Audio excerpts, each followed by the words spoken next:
આજે તો મામાના ઘરે મંડપ બંધાયો છે, કારણ કે આજ તો મામાનો છોકરો પરણે છે, એટલે હરખ તો હોય જ બધાને. આ તો આજ ખંડિયાની બેઠક રાખી છે અને બધા ચા પાણી કરે છે ને બેઠા છે. પછી તો વરરાજાને તૈયાર કરવા હતા, એટલે કુલદીપને તૈયાર કરી નાખ્યો. સાફો બાંધવા માટે સ્પેશિયલ થરાહી સાફો બાંધનારો બોલાયો હતો, અને અશ્વિન મહતો જો સાફો બંધાવે રહ્યા. સાફો બાંધી રહ્યા એટલે અશ્વિન મહતો સટકી ગયા. આજે તો સવારમાં અન્નુ પણ વહેલો ઉઠીને તૈયાર થઈ ગયો. રોમ રોમ ભાઈઓ. પછી તો અમારા પ્રેમનગર થી બધા ભાઈઓ આવી ગયા હતા, તો એમની જોડે કરી લીધા રોમ રોમ. વરરાજાના તો ફોટા પડાવવાના ચાલુ થઈ ગયા. લો થોડા ફોટા પડાવીને પછી તો કુલદીપભાઈ ને ભરાવની હતી પહોળી, એટલે પહોળી ભરાઈ નાખી. અને જો હરખ તો જુઓ, પહોળી તો ભરાઈ નાખી, પણ આપણે આપી દીધો ચોપડા અને આપણે લખી નાખીએ નામ. रहा नहीं जाता, तड़प ही ऐसी है ना.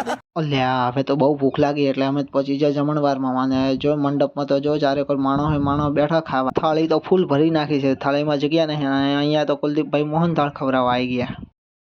આમને વળી ખાવાનું હજમ ના થતું હોય તો એટલે રમી લીધો ડિસ્કો, એટલે ઠેકડા માર્યો. લો તાર ના ટોલી વગાડો. થોડી આગળ આવતા હોય તો ગોળગોળની જેમ ચકેડીની જેમ ગોળ ફરે છે, પણ ના, એ તો રીલ્સ બનતી હતી વરરાજા સાથે. અને પછી તો અમે આવી ગયા ગાર્ડનમાં ફોટો પડાવવા, પણ આ વરરાજાના જ ફોટો પાડ કરશે, અમારો નંબર નહીં આવે. જો તમને આ મિની વ્લોગ ગમતા હોય કે ના ગમતા હોય, લાઈક કોમેન્ટ અને શેર કરી જ નાખજો.